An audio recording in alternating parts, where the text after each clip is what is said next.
Hoy queremos ver familia o fidelidad, con el pensamiento simple que cada creyente enfrentará en algún momento la prueba de la familia versus la fidelidad a Dios.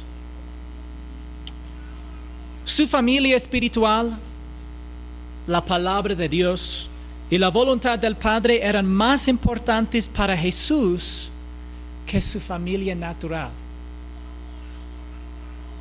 Y debemos seguir su ejemplo.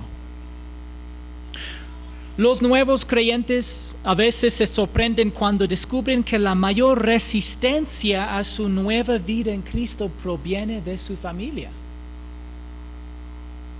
Naturalmente pensamos en la fidelidad a la familia como sinónimo de fidelidad a Dios. A veces lo es y otras no. Pero cada hijo de Dios se enfrentará en algún momento de la vida espiritual a la cuestión de si Dios es realmente más importante para él que su familia. Nadie debería ser más importante para nosotros que el Dios Trino, el Padre, el Hijo y el Espíritu Santo. Su palabra y su familia. Cristo es mejor.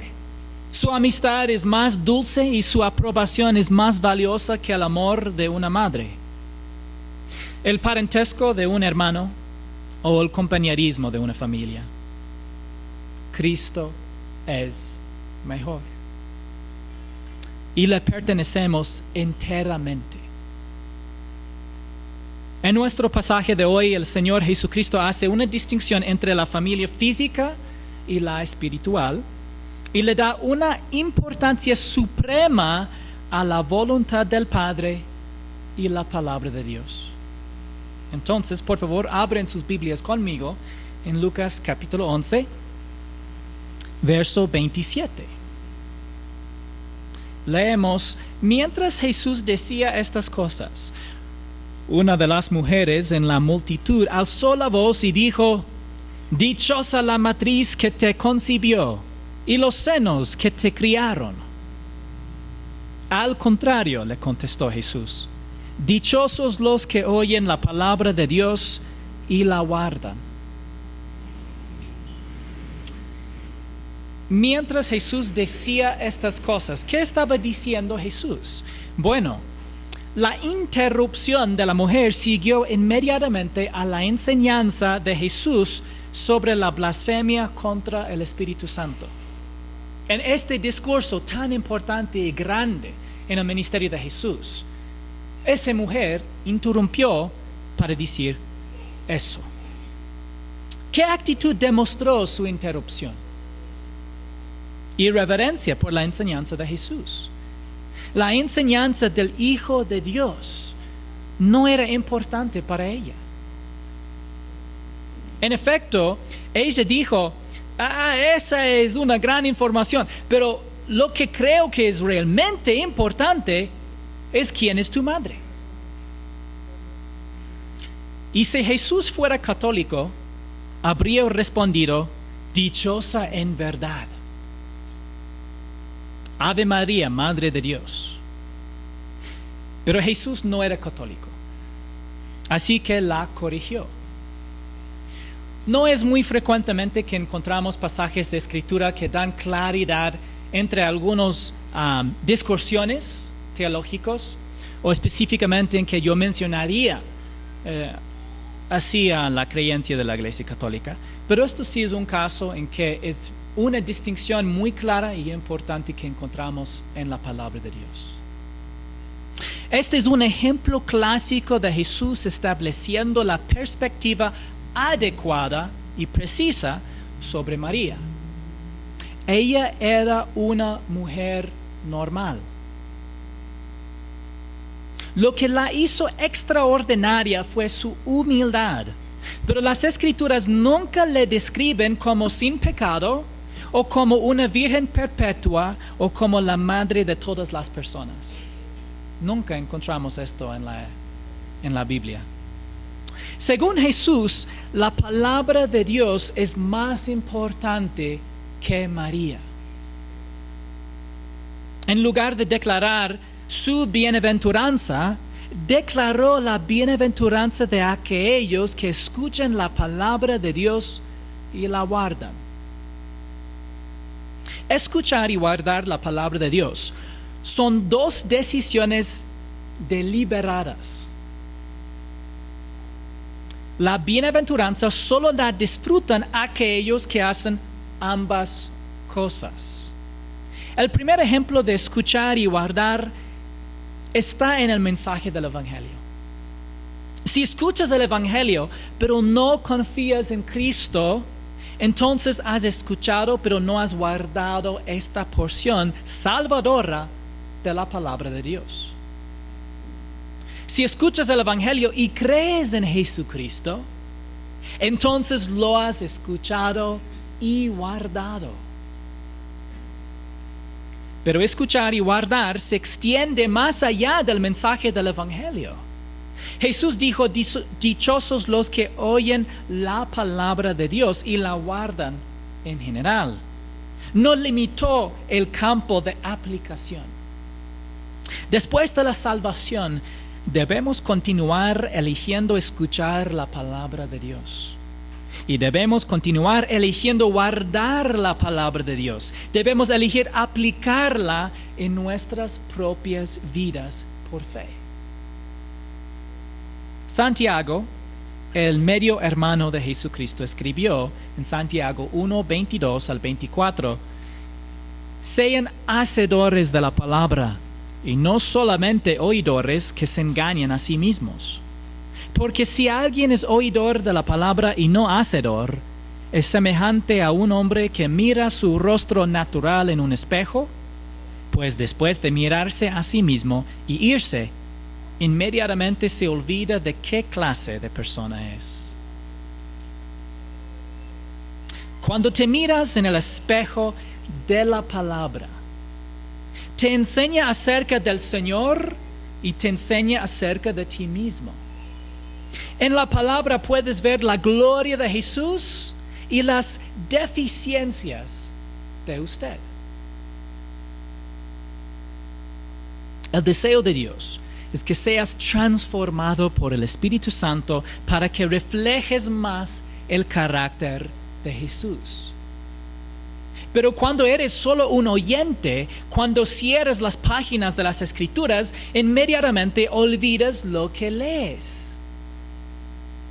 Olvidas lo que dice sobre la transformación que necesitas que el Espíritu trabaje en ti. Piensas que estás bien tal como eres y que no necesitas cambiar. Hasta el día que regrese Jesucristo, todos necesitamos ser cambiados progresivamente durante nuestras vidas. Todos, hermanos, necesitamos cambiar. Más bien ser cambiados un poco más y un poco más por el poder de Dios. Cuando haces esto, cuando eres solo un oyente y no un hacedor de la palabra, entonces no puedes disfrutar de todas las riquezas que tienes en Cristo. Se pierde la oportunidad de experimentar la bendición de escuchar y guardar la palabra de Dios para transformación espiritual en tu vida. La interrupción de la enseñanza de Jesús por parte de la mujer no fue la última. Después de enseñar acerca de la señal de Jonás, que estudiamos la semana anterior, el Señor fue interrumpido nuevamente. Leemos en Mateo, ahora pueden ir conmigo, a Mateo capítulo 12 y verso 46 dice, mientras Jesús aún estaba hablando a la multitud, su madre y sus hermanos estaban afuera deseando hablar con él. Su madre María y sus hermanos estaban afuera. ¿Por qué no estaban ellos dentro? Por su énfasis y prioridades. ¿Fue este comportamiento inusual en la familia de Jesús? No, no fue inusual. Antes de que Jesús sanara al hombre ciego y mudo endemoniado, su familia actuó de manera similar. En Marcos 3, 20 y 21, Jesús llegó a una casa y la multitud se juntó de nuevo a tal punto que ellos ni siquiera podían comer. Cuando sus parientes oyeron esto, fueron para hacerse cargo de él porque decían, está fuera de sí. Esa es la actitud que tenía su familia hacia él. Está loco. ¿Puedes imaginar diciendo del creador del universo manifestado en carne que está loco? Ahora en Mateo 12:46 los vemos tratando de llamar su atención, queriendo hablar con él, mientras él estaba en medio de declarar juicio sobre la nación de Israel. ¿Puedes imaginar el juez justo sobre la nación declarando el estado espiritual y las consecuencias de su rechazo? Y ahí está su familia llamándolo porque querían su atención. El destino de la nación estaba en juego y su familia quería que se tomara un descanso para poder expresarle sus preocupaciones. Pero Jesús no permitió que su familia natural se antepusiera a las prioridades espirituales que el Padre le había dado. Es decir, la voluntad del Padre, la palabra de Dios y la familia espiritual de Dios. ¿Las familias a veces enfatizan las cosas incorrectas? Sí.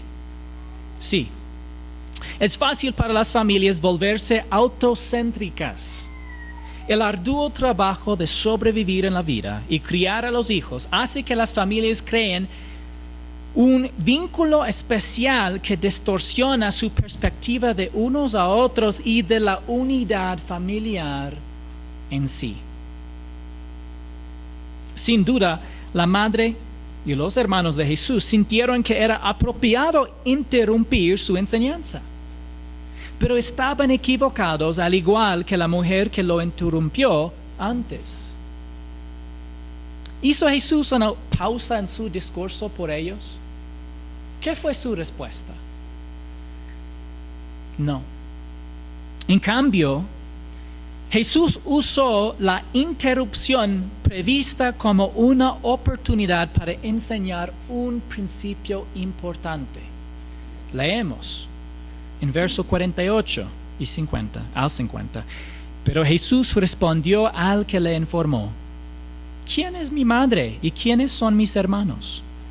Y extendiendo la mano hacia sus discípulos dijo, miren aquí, están mi madre y mis hermanos. Porque cualquiera que hace la voluntad de mi Padre que está en los cielos, ese es mi hermano y mi hermana y mi madre. Jesús distinguió entre parientes físicos y espirituales. ¿Qué nos dice esto sobre los discípulos de Jesús? Eran sus parientes espirituales. ¿Qué nos dice esto sobre los hermanos de Jesús? Eran sus parientes físicos. Es increíble que la gente use este versículo para enseñar que las referencias a los hermanos de Jesús son referencias a sus seguidores, porque prueba exactamente lo contrario. Hay dos grupos: hermanos de Jesús de fuera y discípulos de Jesús a su lado. Jesús dice que sus discípulos son más importantes que sus hermanos porque son sus hermanos espiritualmente. ¿Qué nos dice esto sobre María? Primero, nos dice que ella era capaz de cometer un error. Y aquí estaba con el grupo equivocado. Al contrario de las películas sobre la vida de Jesús, en este momento, ella estaba con los hermanos físicos de Jesús en lugar de estar con sus discípulos. La conclusión más lógica es que los hermanos de Jesús eran hijos de María con José. Más tarde, la gente de Nazaret dijo esto en Mateo 13, 55 al 56. ¿No es este el hijo del carpintero? ¿No se llama su madre María y sus hermanos Jacobo, José, Simón y Judas? ¿No están todas sus hermanas con nosotros? ¿Dónde pues obtuvo todas estas cosas? El uso particular de hermanos para estos hombres no se limita a este pasaje. A Santiago, que en griego es el mismo nombre Jacobo, se le llama específicamente el hermano del Señor en otros lugares. En Gálatas 1:19 leemos: pero no vi a ningún otro de los apóstoles, sino a Jacobo, el hermano del Señor. Y un árbol genealógico claro se ve en la introducción también de Judas, en Judas 1, Judas siervo de Jesucristo y hermano de Jacobo, a los llamados amados en Dios Padre y guardados para Jesucristo. Jacobo, también llamado Santiago en español solamente, y Judas, Jacobo y Judas son nombrados en Mateo 13:55 como hermanos de Jesús, y aquí Judas dice que es hermano de Jacobo, a quien se llama el hermano del Señor en Gálatas. Es muy claro y consistente la forma en que la palabra de Dios hace referencia a los hermanos del Señor y específicamente a Santiago, o más bien Jacobo, su hermano. Incluso el historiador judío romano Flavio Josefo se refirió a Jacobo como el hermano de Jesús. Hasta textos extra bíblicos dan evidencia de que Jesús tuvo medio hermanos que eran hijos de María y José. Es solo una conjetura decir que Jacobo, José, Simón y Judas eran sus primos o los hijos de José de un matrimonio anterior, porque no hay evidencia en las Escrituras de ello. La comprensión natural de este pasaje y otros es que Jesús tuvo hermanos y hermanas, y hay muchas razones para creer que eran hijos y hijas de María. También hay alguna evidencia lingüística de que María tuvo otros hijos después de Jesús. En Lucas 2:7 leemos: y dio a luz a su hijo primogénito. Lo envolvió en pañales y lo acostó en un pesebre, porque no había lugar para ellos en el mesón.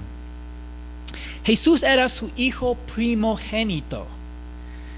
Por lo contrario, el hijo de la viuda de Naín no fue llamado su primogénito, sino su único hijo. Si es su único hijo, obviamente es su primogénito. Primogénito habla de orden o preeminencia. Como el eterno Hijo de Dios, Jesús es preeminente. Como hijo humano de María, Jesús fue su primer hijo en orden, probablemente en una serie de hijos. Mateo 1:25 también dice: y la conservó virgen hasta que dio a luz un hijo y le puso por nombre Jesús. Esto sí es mejor traducido en Mateo 1:25 en Reina Valera, en que dice: pero no la conoció hasta que dio a luz a su hijo primogénito y le puso por nombre Jesús. Mateo declaró que José no tuvo relaciones sexuales con María hasta que dio a luz a Jesús. Y aunque el texto no exige que haya tenido relaciones sexuales con ella después, el contexto sí lo sugiere. Además, la Escritura nunca dice que María permaneció virgen. ¿Qué principio enseñó Jesús? En Mateo 12, 49 al 50. Y extendiendo la mano hacia sus discípulos, dijo: miren, aquí están mi madre y mis hermanos, porque cualquiera que hace la voluntad de mi Padre que está en los cielos, ese es mi hermano y mi hermana y mi madre. Entonces, la familia espiritual de Jesús son aquellos que hacen la voluntad del Padre. Y la siguiente pregunta es, entonces, ¿cuál es la voluntad del Padre? Juan 6, 39, 40 dice, y esta es la voluntad del que me envió, que de todo lo que Él me ha dado, yo no pierda nada, sino que lo resucite en el día final. Porque esta es la voluntad de mi Padre, que todo aquel que ve al Hijo y cree en Él, tenga vida eterna, y yo mismo lo resucitaré en el día final. La voluntad del Padre es que creamos en el Hijo y como resultado de creer tengamos vida eterna. Nunca nos perdamos y participemos en la resurrección de vida. Jesús murió en la cruz por nuestros pecados. Él cargó con el peso de todos nuestros pecados y murió en nuestro lugar.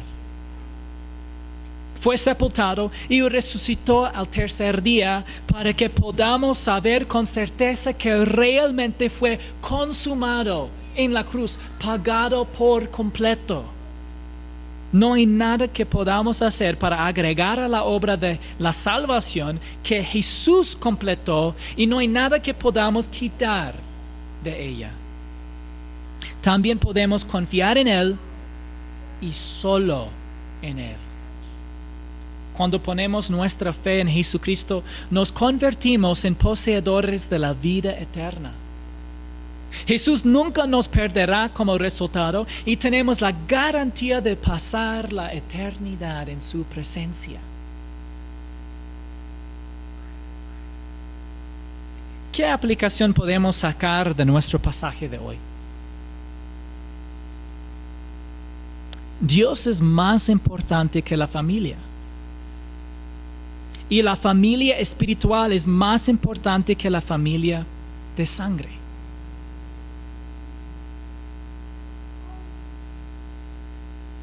Examinemos algunos ejemplos históricos de conflicto entre los creyentes y su familia. El primer ejemplo es Gedeón. Leemos en Jueces 6, 25 al 26. Aquella misma noche, el Señor le dijo, toma al novillo de tu padre y otro novillo de 7 años. Derriba el altar de Baal que pertenece a tu padre y corta la ásera que está junto a él. Edifica después en debida forma un altar al Señor tu Dios sobre la cumbre de este peñasco. Toma el segundo novillo y ofrece holocausto con la leña de la ásera que has cortado. El padre de Gedeón tuvo un altar para Baal y una imagen de ásera en un lugar prominente. El padre de Gedeón.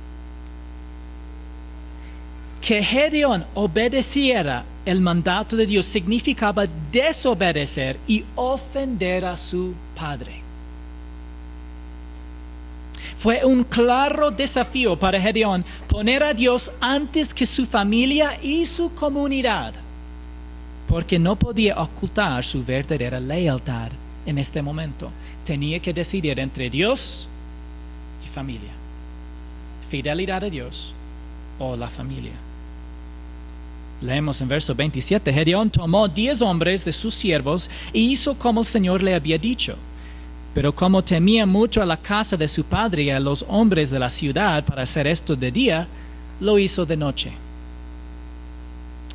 ¿Gedeón tuvo miedo? Sí.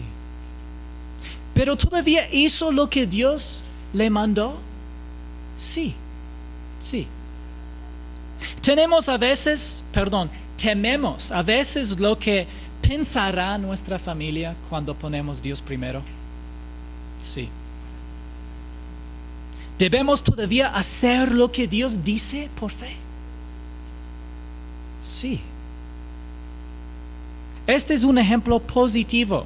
Gedeón puso la palabra y la voluntad de Dios antes que la familia y la comunidad. Como resultado, salvó a su familia, su comunidad y su país. Muy a menudo los creyentes no se dan cuenta de que su falta de voluntad para perder a su familia a menudo resulta en garantizar la pobreza espiritual de su familia o incluso su destrucción. Si realmente quieren salvar a su familia, si realmente quieren lo mejor por su comunidad, pon Dios primero, a pesar de tu miedo. A veces nos sentimos tentados a encontrar nuestra identidad en nuestra comunidad. Y no me refiero a la comunidad de creyentes, sino a la comunidad o pueblo en el que vivimos. Pero si eres un creyente en Cristo, tu verdadera identidad no está definida por tu comunidad o pueblo.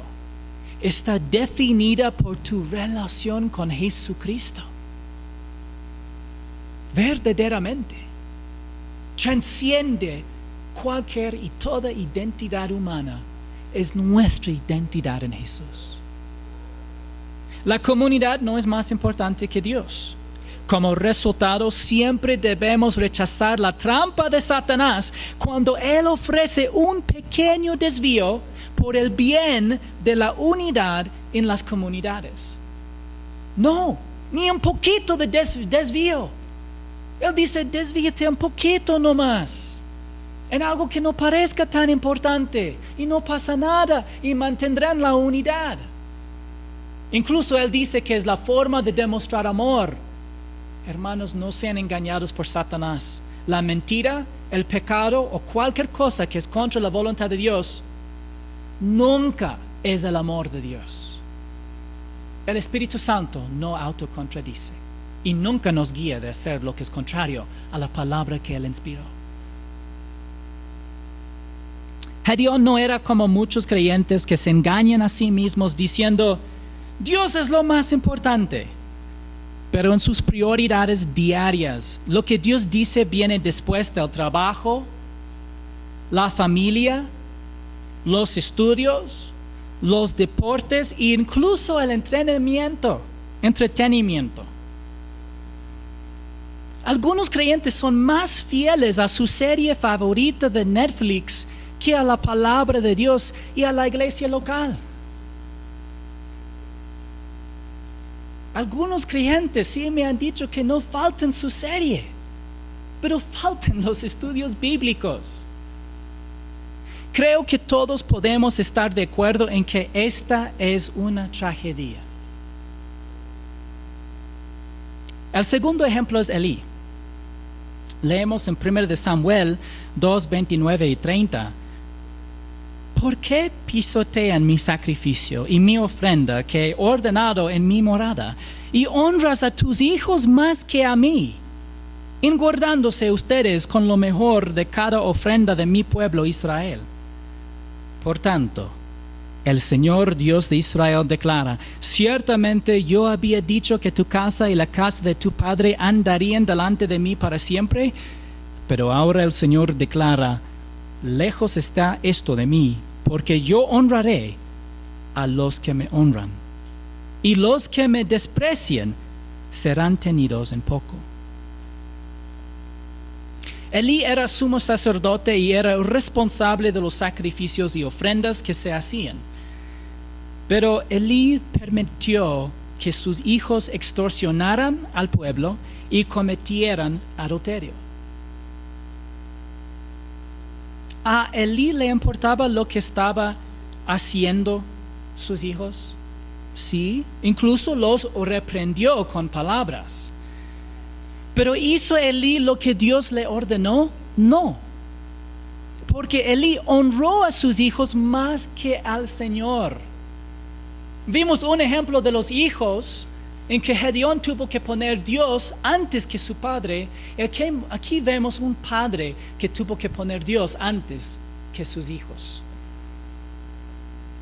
A veces no actuamos, aunque de verdad preocupamos de las cosas. Y sí, lamentablemente, muchas veces en este momento los creyentes dicen, pero Dios conoce mi corazón. Y sí, es la verdad, conoce tu corazón. Y a veces no nos detenemos a pensar que Dios, conociendo nuestro corazón, significa que sabe que apreciamos a nuestra familia más de lo que lo apreciamos a Él. Él sí conoce tu corazón.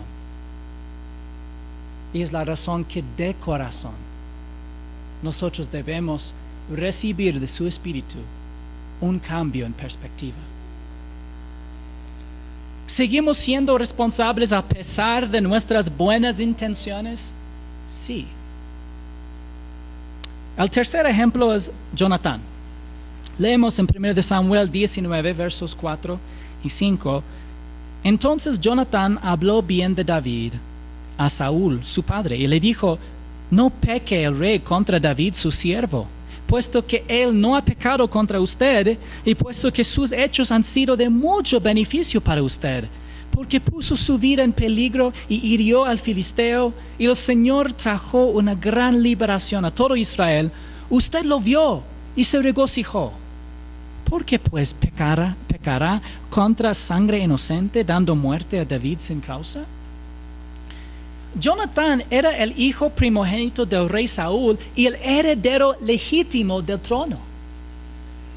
Pero Dios rechazó a Saúl y hizo que el profeta Samuel ungiera a David para que fuera el próximo rey de Israel. Como resultado, Saúl quería matar a David y esperaba que Jonatán lo ayudara. A pesar de estas circunstancias, Jonatán se negó a apoyar a su padre, aunque lo hubiera beneficiado personalmente. Más tarde, Jonatán y su padre tuvieron una acalorada discusión. En capítulo 20, versos 31 al 33, pues mientras vivas sobre la tierra, dijo Saúl, el hijo de Isaí, hablando de David, ni tú ni tu reino serán establecidos. Ahora pues, manda a traérmelo, porque ciertamente ha de morir. Pero Jonatán respondió a su padre Saúl y le dijo: ¿por qué ha de morir? ¿Qué ha hecho? Entonces Saúl le arrojó la lanza para matarlo. Así Jonatán supo que su padre había decidido matar a David.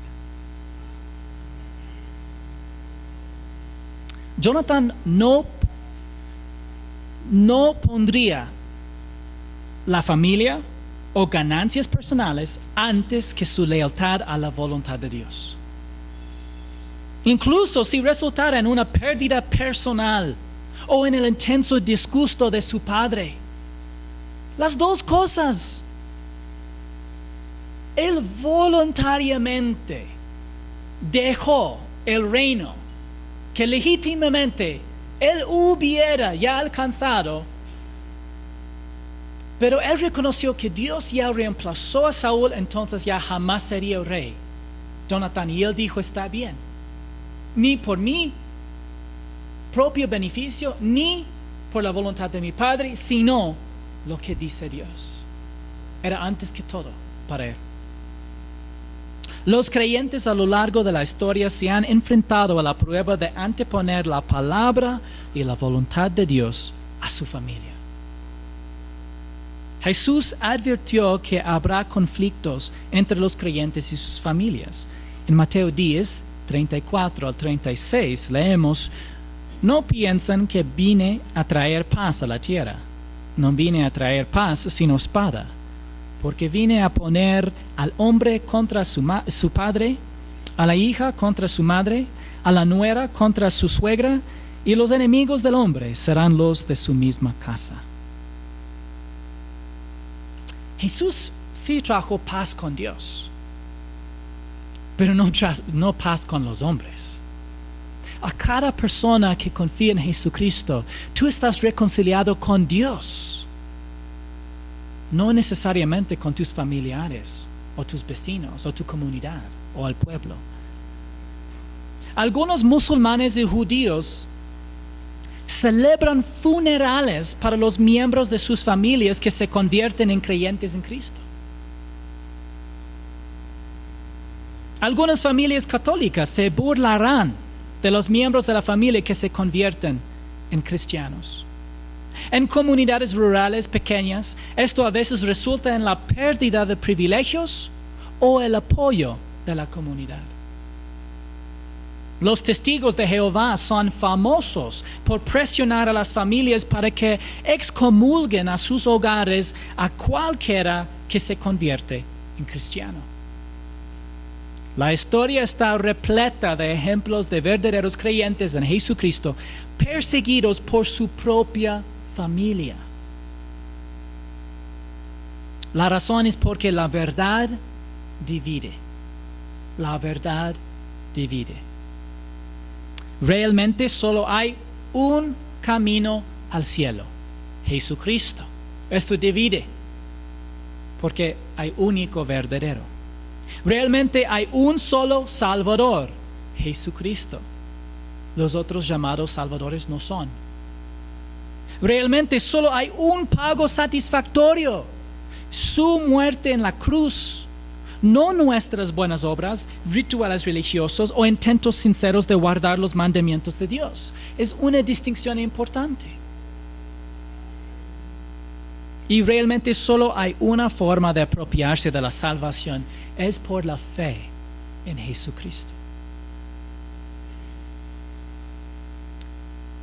Jesús dijo, el que ama al padre o a la madre más que a mí, no es digno de mí. Y el que ama al hijo o a la hija más que a mí, no es digno de mí. Y el que no toma su cruz y sigue en pos de mí, no es digno de mí. El que ha hallado su vida, la perderá. Y el que ha perdido su vida por mi causa, la hallará. Creo que Jesús está diciendo que si estás decidido a no perder tu forma de vida actual, entonces desperdiciarás tu vida. Realmente no podemos servir a Jesús como discípulos si amamos a nuestro padre, madre, hijo, hija, esposo, esposa, más de lo que amamos a Jesús. Y debo mencionar que los mejores esposos son los que aman a Cristo más que a su esposa. Las mejores esposas son las que aman a Cristo más que a su esposo. Los mejores hijos son los que aman a Cristo más que a sus padres. Y los mejores padres son los que ponen a Cristo primero en su hogar. ¿Qué pasa si poner a Cristo en primer lugar resulta en la pérdida de la familia? Porque tú dices, tal vez tengo miedo. Si es que realmente hago eso, yo sí voy a perder mi familia. Y algunos creyentes han perdido sus familias por poner a Cristo primero. ¿Qué pasaría? Jesús dijo en Marcos 10, 28 al 30, en verdad les digo que no hay nadie que haya dejado casa, o hermanos, o hermanas, o madre, o padre, o hijos, o tierras, por causa de mí y por causa del Evangelio, que no reciba 100 veces más ahora en este tiempo, casas y hermanos y hermanas y madres y hijos y tierras, junto con persecuciones, y en el siglo venidero la vida eterna. Debe notarse que Jesús no llama a todos los creyentes a que renuncien automáticamente sus negocios, como el ejemplo de Pedro. En el versículo antes de esto, en verso 27, Pedro dice, hemos dejado todo. Y a veces gente cree que estaba diciendo que él dejó su esposa, pero esto no es cierto, porque en 1 Corintios 9:5 está claramente dicho por Pablo que Pedro todavía tuvo su esposa, incluso que ella viajaba con él. Entonces no estaba Pedro diciendo que dejó su esposa, pero él sí dejó su negocio. Pero Jesús no llama a todos los creyentes a que renuncien automáticamente a sus negocios, pero sí los llama a hacer sacrificios prácticos para poner la palabra de Dios, la voluntad del Padre y las prioridades espirituales en primer lugar. Tú sabrás la aplicación. Tú sabrás dónde hay un conflicto con una prioridad temporal como trabajo, estudios, familia, deportes o entretenimiento, y las prioridades de Dios, que son su palabra, su voluntad y su familia espiritual. Sin embargo, el Señor hizo una solicitud para aquellos que pierden a su familia no una solicitud, sino una aplicación importante. Algunos creyentes, a través de su fidelidad a Jesucristo, perderán a sus familias, y Jesús dijo que ahora recibirán 100 veces más bendiciones espirituales y que en el futuro recibirán vida eterna cuantitativa, es decir, recompensas eternas. Hay en la Biblia la vida eterna calitativa y cuantitativa, y calitativa simplemente es vida eterna en el sentido que estarás con Dios por siempre. Vida eterna cuantitativa es decir, la forma en que pasarás también esta eternidad con Dios con recompensas. Constable nota: los discípulos que siguen a Jesús de todo corazón pueden anticipar 3 cosas. Primero, Dios les dará más en especie espiritualmente de lo que han sacrificado físicamente. En segundo lugar, recibirán persecución como discípulos de Jesús. Y solo Marcos mencionó esto sin duda para beneficio de sus originales lectores perseguidos. El compromiso con el discipulado significa persecución y recompensas. En tercer lugar, los discípulos fieles disfrutarán de su vida eterna en una medida en que los discípulos infieles no. David dijo en Salmo 27:10: aunque mi padre y mi madre me hayan abandonado, el Señor me recogerá. En el peor de los escenarios, si antepone la fidelidad a Cristo a su familia,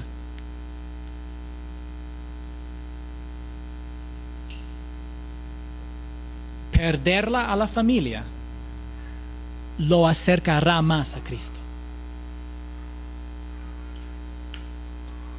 Solo hay un trono en nuestro corazón.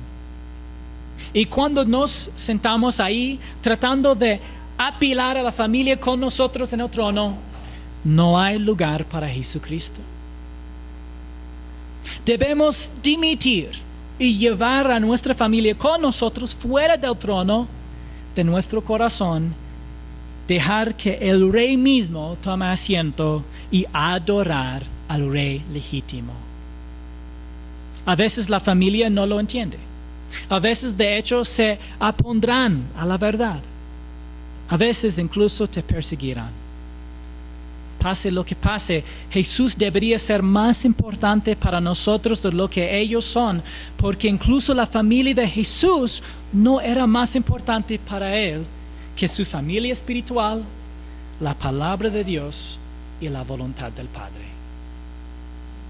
Oro para que lo mismo pueda ser cierto para usted.